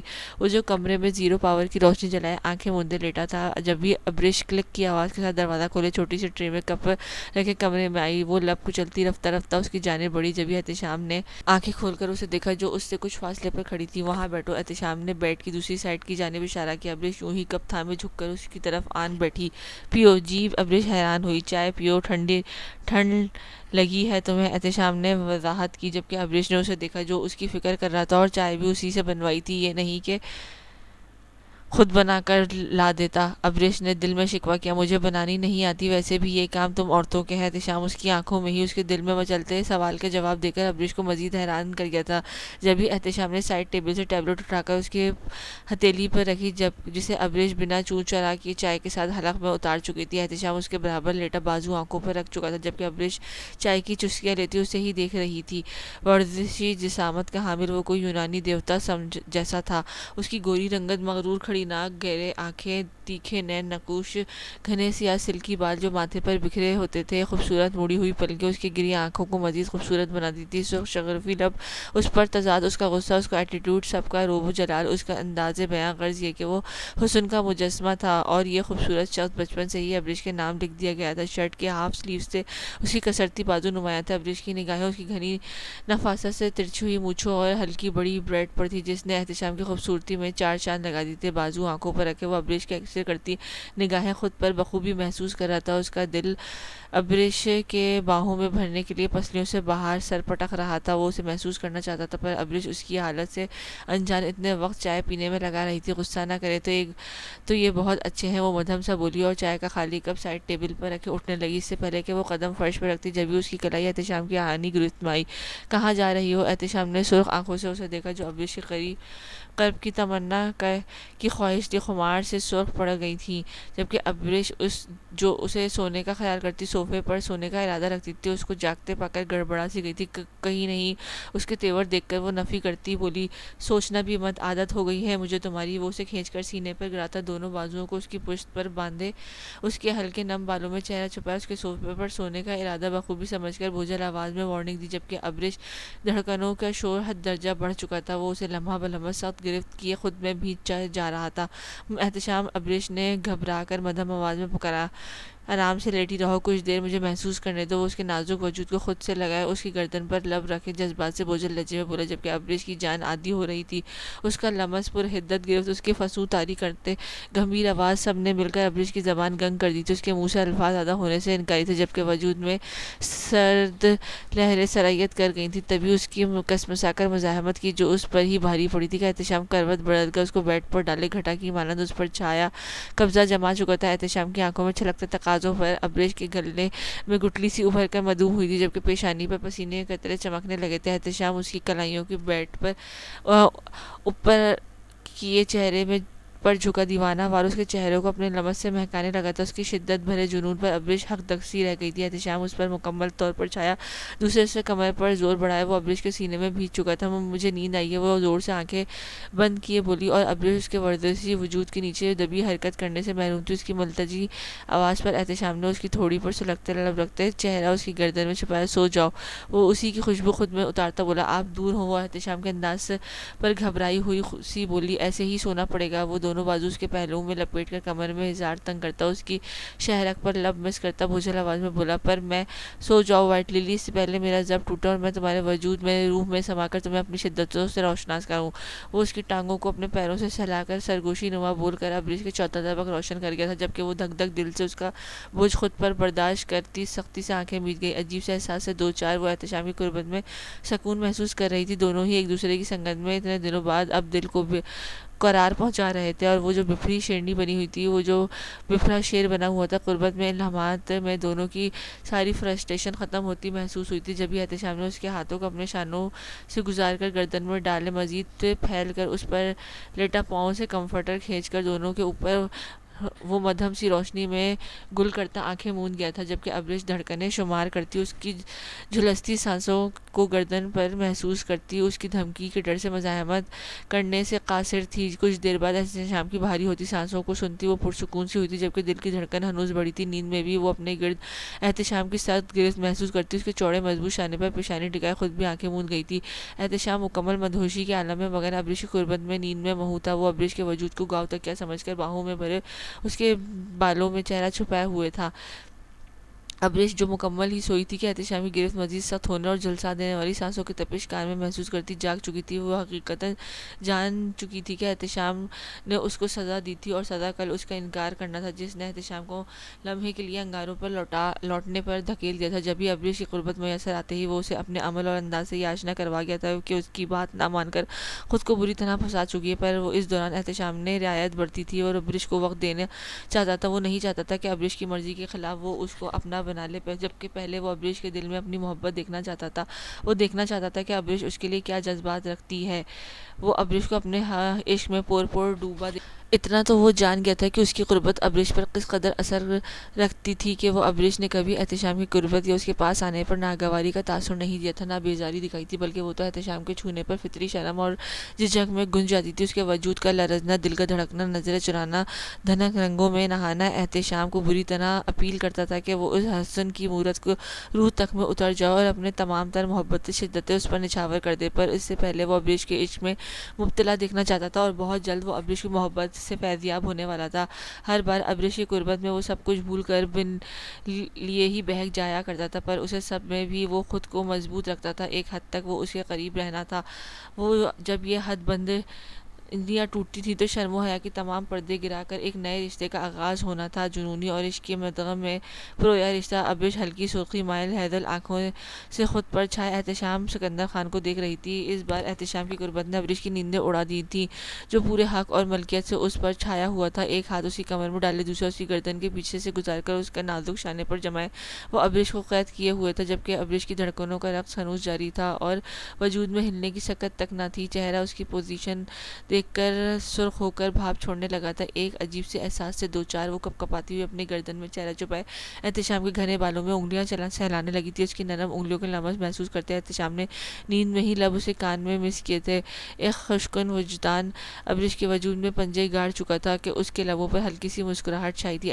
وہ احتشام کے کان میں بہت مدھم آواز میں بولی، پر دوسری جانب شاید آج اٹھنے کا کوئی ارادہ نہ تھا، جبکہ اس کا وزن برداشت کرتے ابریش کی ہمت جواب دے رہی تھی۔ احتشام اب کی بار وہ پھر سے پکار اٹھی تھی، بالوں میں انگلیاں ہنوز الجھا رکھی تھی۔ وہ اس کی سرگوشی جلترنگ پانیوں جیسی تھی کہ وہ ہلکا سا کسمسا کر اتنا ہی بول پایا تھا اور پھر سے نیند میں ڈوب چکا تھا، جبکہ اس کے یوں ہی دیکھ کر ابریش نے گھورا وہ کتنے پیار سے اٹھا رہی تھی، اور وہ ہے کہ پیار سے اٹھاؤ گی تو کون کافر اٹھے گا۔ تبھی احتشام کی گمبھیر نیند سے بوجھل آواز ابھری تھی، ساتھ ہی گردن پر سلگتا لمس محسوس ہوا تھا کہ ابریش کے وجود میں برق رفتار سی دوڑ گئی تھی۔ کچھ لمحے وہ اسے گھورتی رہی، جس کا لب شہرک پر جمے تھے، جبکہ اس کی گرم سانسوں کی تپش ابریش کے لیے کڑا امتحان ثابت ہو رہی تھی۔ اکڑو انسان، آج مجھے چھوڑنے کا ارادہ ہے کہ نہیں؟ وہ اس کو ٹس سے مس نہ ہوتا دیکھ کر آخر چلا اٹھی، جبکہ احتشام نے سر اٹھا کر ناگوار نظروں سے اسے دیکھا کہ ابریش نے ایک دم سے لب کھینچے۔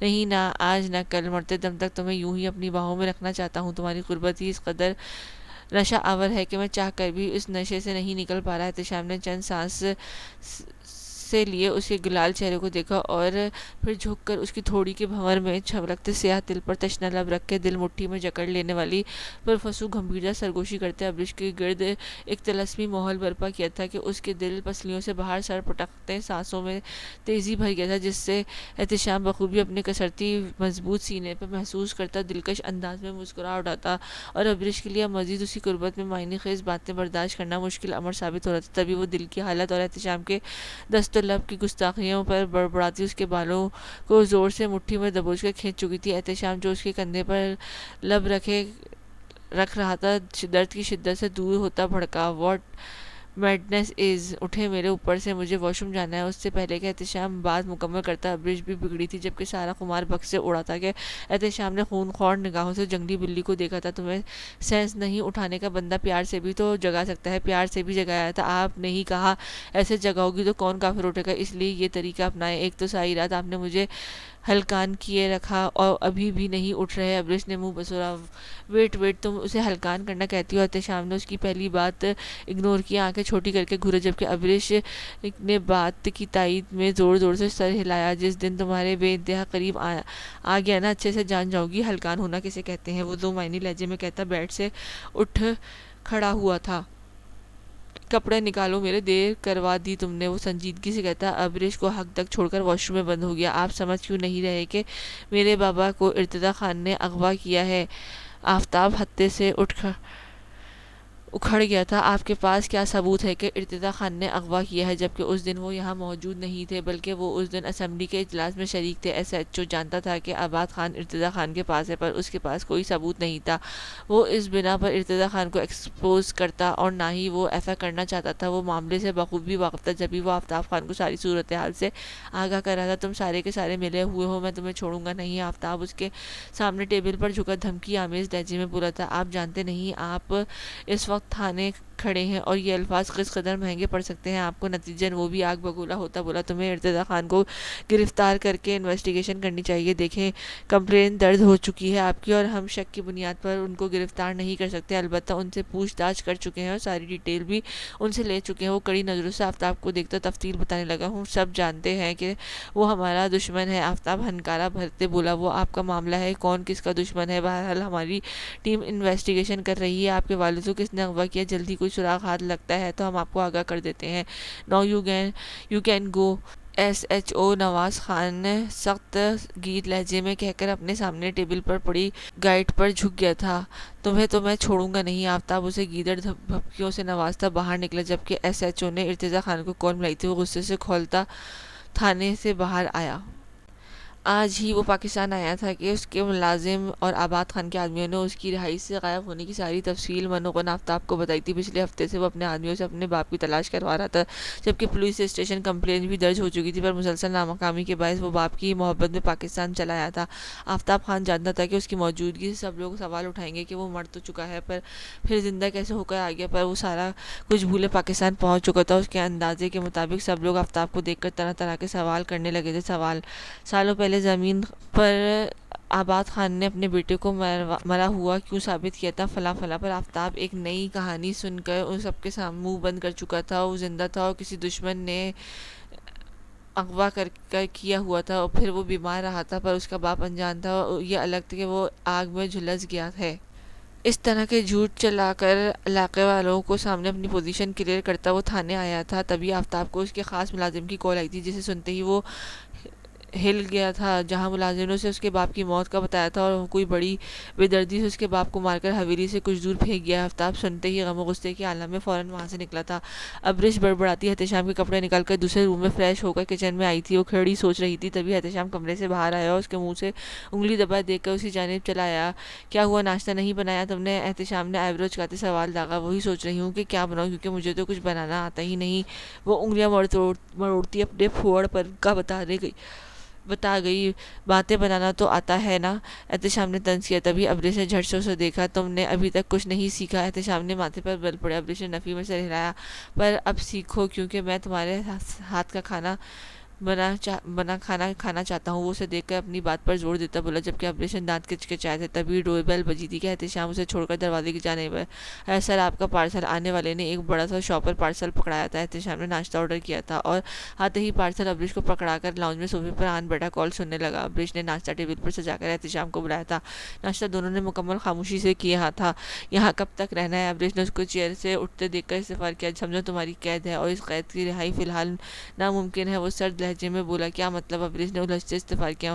مطلب صاف ہے کہ میں جب تک چاہوں تو اب تک تم یہیں رہو گی۔ پر کیوں؟ وہ تو تمہیں بینش کے ساتھ جانے سے پہلے سوچنا چاہیے تھا۔ جبکہ ابریش اسے گھوئیوں سے نواز رہی تھی، جس کا موڈ فون کال سننے کے بعد کافی خراب ہو گیا تھا۔ تمہیں جو چاہیے مجھے لسٹ بنا کر دو فوراً۔ وہ اسے بد بنا دیکھ کر بولا، میں خود جا کر لوں گی۔ ابریش نے ناک چڑھاتے انکار کیا۔ پھر تو تمہیں میری کپڑوں میں ہی گزارا کرنا ہوگا، کیونکہ باہر تو تم جا نہیں سکتی۔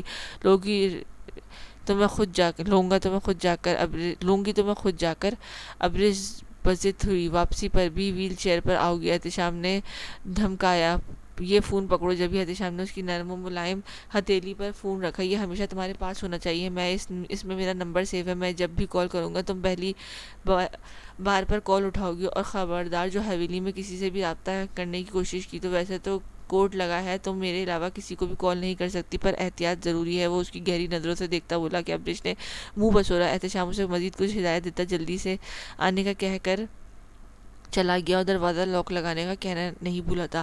بڑی اور چھوٹی حویلی کے مکین کچھ پرسکون تھے۔ وہ تمام اس وقت بڑی حویلی میں ہی جمع تھے۔ صبح سے خانم بی نے سب کو ادھر ہی بلایا ہوتا۔ زارون احتشام کے حکم پر عمل کرتا صبح ہی چلا گیا تھا، جبکہ اب ساحر، سجل، احمد اور ماہنور بھی اسلام آباد جانے کے لیے تیار تھے۔ وہاں سے انہوں نے پیرس کے لیے فلائی کرنا تھا۔ سب نے ارتضیٰ اور رباب کو بھی بہت کہا تھا، پر وہ ابھی گھومنے جائیں پر دونوں نے انکار کر دیا تھا۔ ارتضیٰ نے بات کا پلان بنا رکھا تھا۔ سب لڑکوں کی غیر موجودگی میں کسی نہ کسی کا ہونا ضروری تھا، اور ابھی سب لاؤنج میں بیٹھے خوش گپیوں میں مصروف تھے۔ ماہنور اور سجل کی تو اپنے شوہروں کی معنی خیز نظروں سے جان جا رہی تھی، وہیں رباب بھی ارتضیٰ کی بولتی نظروں سے گھبرائی ہوئی تھی۔ رباب بہت مشکل سے وہ جان بخشی کروا سکی تھی کہ ارتضیٰ کا انداز محبت رباب کو حواس باختہ کر چکا تھا۔ ہمیں بھی اجازت دیں، رمشا کی والدہ نے جاننے کی اجازت چاہی۔ کلثوم، اگر برا نہ مانو تو رمشا کو کچھ دن ادھر ہی رہنے دو، سب بچے جا رہے ہیں تو گھر میں اداسی سی ہو گئی ہے۔ وہ رمشا کی شرارتی طبیعت اور ہنسمکھ انداز سے اسے یہیں روکنا چاہتی تھی۔ جبھی رمشا کے والدہ نے مسکرا کر سر ہلایا، پر رمشا چھوٹی حویلی رہے گی خانم بھی؟ جبھی ارحم بول پڑا تھا، ابھی ہم نے اپنی بچی نہیں بیاہی جو دوست دھاندلی جما رہے ہو؟ خانم بی نے مصنوعی گھوری سے نوازا، تو ابھی بیاہ دینا اب تو رہنا مشکل ہے۔ وہ دل پر ہاتھ رکھتے بولا، آج کل کے بچے بہت بے شرم ہو گئے ہیں۔ خانم بی نے تعصب سے سر ہلایا، بے فکر رہیں، آپ 5 سال تک اس کی شادی نہیں کریں گے۔ ارتضیٰ نے ارحم کے کندھے پر ہاتھ رکھتے دبایا، خود تو کر لی ہے، چھوٹے بھائی کا احساس نہیں ہے؟ ارحم نے ڈرامائی انداز میں دہائی دی کہ سب کے لبوں پر مسکراہٹ رینگی۔ جبھی وہ سب ان چاروں کو رخصت کرنے پورچ میں آئے۔ اگر ہماری شادی ہو جاتی تو آج ہم بھی جاتے۔ ارحم نے رمشا کا ہاتھ دبایا، سرگوشی میں کہا، اسی لیے تو ہوئی نہیں؟ کیا تم میرے ساتھ ہنی مون پر نہیں جانا چاہتی؟ ارحم نے آنکھیں دکھائیں۔ نہ، رمشا نے نفی میں سر ہلایا، بس تم ہماری شادی ہو لینے دو، ہم نے 2 سال ہنی مون ہی مناتے رہنا۔ اس کی نفی میں معنی خیز نظروں سے دیکھا، سرگوشی میں بولا، بیہودہ انسان۔ رمشا اس کے پاؤں پر زور سے مارتی دور ہوئی، فیوچر پلاننگ ہے یار۔ وہ بڑبڑا کر رہ گیا۔ احتشام کے جاتے ہی ابریش کو خود کو اکیلے پا کر ڈر لگنے لگا تھا۔ وہ اکیلی کبھی نہ رہی تھی اور اب وہ اسے چھوڑ کر چلا گیا تھا۔ اس بار تو رابعہ بھی پاس موجود نہ تھی، وہ اسے باتیں کر لیتی یا پھر تسلی ہی ہو جاتی، کوئی تو ہے ساتھ۔ اسے سخت غصہ آیا تھا کہ احتشام رابعہ کو بلا لیتا، کیسا شوہر ہے، بیوی کا خیال ہی نہیں۔ جب ابریش خود سے مخاطب ہوئی تبھی کچھ سوچ کر شرارتی مسکان لبوں پر سجایا، فون اٹھایا جہاں احتشام کا نام لکھا تھا۔ ابریش نے فوراً سے تام ہٹا کر اینگری برڈ لکھا اور پھر اس کے نمبر پر میسج کر کے فون پر ہی نیم دراز ہو گئی۔ احتشام جو ڈرائیو کرتا اپنے بنگلے کی جانب رواں دواں تھا، جب میسج کی 20 بجی اس نے جیسے ہی فون اسکرین پر نگاہ دوڑائی تو وائٹ للی کے نام سے نوٹیفیکیشن شو ہو رہا تھا۔ احتشام نے پریشان ہو کر جلدی سے آن کیا، مجھے میرا ڈریس چاہیے، بڑے لفظوں میں جگمگا رہا تھا کہ احتشام نے پرسکون سانس خارج کی، فری ہو کر لے آؤں گا۔ اس نے جلدی سے رپلائی کیا، نہیں مجھے ابھی چاہیے۔ اتنی ہی تیزی سے ابریش کا میسج آیا، احتشام سمجھ گیا تھا کہ وہ اسے جان بوجھ کر زج کر رہی ہے۔ تمہیں مسئلہ کیا ہے؟ احتشام نے غصے سے رپلائی کیا، مجھے الجھن ہو رہی ہے اس تمبو میں۔ ابریش نے فٹ سے جواب دیا، برداشت کرو شام تک۔ احتشام نے جواب دیا، ساتھ ہی غصہ آیا جو اس کے ڈریس کو تمبو کہہ رہی تھی، حالانکہ بہت پیاری لگ رہی تھی۔ اوکے، میں خود جا رہی ہوں باہر۔ ابریش نے احتشام کی دکھتی رگ دبائی. اسے احتشام کو تنگ کرنے میں مزہ آ رہا تھا. ایک قدم بھی باہر نہیں رکھو گی تم, لسٹ بھیجو جو چاہیے. احتشام نے بھڑک کر جواب دیا, اب چاہے ابھی چاہیے ورنہ میں خود چلی جاؤں گی, آدھا گھنٹہ ہے آپ کے پاس. ابریش نے احتشام کو مزید آگ بگولا کیا تھا. تمہاری تو ایک بار کی بات سمجھ نہیں آتی, میرا دماغ پہلے ہی خراب کر چکی ہو, کیوں میرے قہر کو دعوت دے رہی ہو. اس کے حکم پر احتشام کو تب چڑھی تبھی کا کال ملا چکا تھا. I don't care. ابریش نے بھی اسی کے انداز میں جواب دیا. Be ready pay for it. Ehtesham نے کھولتے دماغ سے اسے دھمکایا. آدھا گھنٹہ صرف آگے بھی ابریش تھی جس نے پل میں احتشام کو تیش کے سمندر میں ڈبو دیا تھا. وہ کہہ کر کال بند کر چکی تھی, پر احتشام کو بری طرح بھڑکا گئی تھی. احتشام جو بینش کے خان ہاؤس میں موجودگی پر وہاں جا رہا تھا, اس کے بعد ایک بہت امپورٹنٹ میٹنگ کے لیے جانا تھا, پر ابریش کی وجہ سے وہ گاڑی کا رخ موڑ چکا تھا. 10 منٹ میں وہ مال میں موجود تھا اور اب ابریش کی ڈریس سلیکٹ کر رہا تھا. احتشام دائیں بائیں تقریباً بہت سارے ڈریسز سلیکٹ کرتا سیل گرل کو پیکنگ کا کہہ چکا تھا, اور اب اس کی بھیجی لسٹ دیکھ کر شیمپو پرفیوم سبھی لے چکا تھا. تبھی اس کی نظر آخری چیز پر پڑی کہ احتشام کا چہرہ سرخ ہوا تھا. اس نے جھرجھری سی لے کر بتانے کے بجائے فون اسکرین ہی سیل گرل کے سامنے کیا تھا, جس پر ایک پل کے لیے تو وہ بھی گڑبڑا سی گئی تھی, اور پھر مسکراہٹ دبا کر اس تپے خان کو دیکھنے لگی تھی. منہ کیا دیکھ رہی ہو, پیک کرو سب. احتشام غصے سے غرایا, سر کچھ ڈیٹیل مسنگ ہے, وہ لڑکی ڈھکے چھپے الفاظ میں بولی, جبکہ احتشام نے لب بھینچے تھے. غصے سے چہرہ مزید سرخ ہوا تھا. تبھی وہ بمشکل سے خود پر ضبط کیے کچھ دور آیا اور ابریش کو نمبر ملایا. پہلی مرتبہ, دوسری مرتبہ, تیسری مرتبہ. اسے کال نہ پک کرنے پر ایک وہم سے احتشام کو لاحق ہوتا, کہیں پاگل عورت باہر تو نہیں نکل گئی. پر یہ بھی جانتا تھا کہ فون نہ اٹھانا ابریش کی پرانی عادت ہے. پہلے بھی کئی بار اس پر باقاعدہ جنگ ہو چکی تھی. ابریش جو اپنے لیے چائے بنا رہی تھی, فون بجتا سن کر بھی انجان بنی رہی. وہ جانتی تھی کہ احتشام کے علاوہ کوئی کسی کی کال نہیں ہوگی. تبھی وہ ڈھیٹ بنی کھڑی گویا اسے مزید تپانے کا کام انجام دے رہی تھی. بالآخر چھٹی بیل پر وہ آنکھیں گھماتی خرامہ چلتی لاؤنج میں آئی, اور 7ویں بیل پر فون اٹھا کر اس نے کان سے لگایا. ہیلو. ابریش بیزاریہ سے بولی. واٹ دی ہیل از دس. تمہارا یہ سلومو تو میں آ کر ختم کرتا ہوں. احتشام نے چنگھاڑتی آواز پر ابریش کے دانت پیسے. میں کچن میں تھی, آتے وقت لگ ہی جاتا ہے. ابریش نے چبا کر کہا. میں تو بھول گیا تھا کہ گھر اسلام آباد میں ہے اور کچن سندھ میں. پھر بھی تم اتنی جلدی آ گئی, اس کا انعام میں گھر آ کر دیتا ہوں تمہیں. احتشام دبے لفظ میں غرایا تھا. ہاں تو یہ آپ کو سوچنا چاہیے تھا, کیوں بنوایا اتنی دور. ابریش منہ بسورے بولی تھی. محترمہ نازک جان, تکلیف کے لیے معذرت. میں آ کر حکم عالیہ آپ کے بیڈ کچن میں سیٹ کروا دیتا ہوں. آنے جانے میں تکلیف سے نجات ملے گی. احتشام کا بس نہیں چل رہا تھا. ابریش کی گتھی مروڑ دے. ایک تو جو لسٹ اس نے بنا ڈالی تھی اسے پڑھ کر احتشام کا چہرہ سرخ ہو چکا تھا, اوپر سے اس کی باتیں. احتشام پوری طرح کھول اٹھا تھا, جبکہ کچھ فاصلے پر کھڑی سیل گرل احتشام کو ہی دیکھ کر بلکہ نہار رہی تھی, جو آنکھوں میں چنگاریاں لے سرخ چہرے سے نیچی آواز میں چلا رہا تھا. آپ نے فون کیوں کیا ہے, سارا موڈ خراب کر دیا. ابریش نے حساب برابر کرنا چاہا. تمہیں کون سا میں اچھا فیل کروانے کے لیے آیا ہوں. سلی گرل جو بے وقوفی کی ہے اس کا ہرجانہ کون ادا کرے گا. اس کی باتیں احتشام کی آنکھوں میں سرخی بڑھا گئی تھی. آپ کی قید میں رہ کر وہی تو ادا کر رہی. جواب دو بدو آیا تھا. یہ قید تو تمہارے مقدر میں ہے, بس شوہر کے آگے زبان چلانی آتی ہے. اگر یہ لسٹ بنا دی تھی تو اس میں ڈیٹیل بھی لکھ دیتی. احتشام غصے سے لال پیلا ہوتا دھڑا. اسے سیل گرل کے سامنے شرمندگی محسوس ہوئی تھی, اور یہ پہلی بار تھا کہ احتشام سکندر خان کو جھجک محسوس ہوئی تھی, صرف ابریش کی وجہ سے. جبکہ اس کی آخری بات اونچی آواز میں دھاڑنے کی صورت میں سن کر سیل گرل نے بمشکل اپنی مسکراہٹ روکی تھی. احتشام نے خونخوار سرخ نظروں سے اس لڑکی کو گھورا کہ وہ ایک دم سٹپٹا کر چیزیں دیکھنے لگی. دوسری جانب احتشام کی بات پر ابریش کے کان کی لوتس سرخ پڑ گئی تھی. وہ نچلا لب کچلتی احتشام کی پریشانی سمجھ کے شرمندہ سی ہو رہی تھی. مراقبے سے لوٹ آؤ اور یہ سیل گرل کو بتاؤ جو چاہیے تمہیں. باقی گھر آ کر تمہارا دماغ اچھی طرح سینکتا ہوں, جو بالکل جم چکا ہے. احتشام سرد آواز میں سرگوشی نما بولا, اور اس نے جس طرح کہا تھا ابریش نے بے ساختہ حلق تر کیا تھا.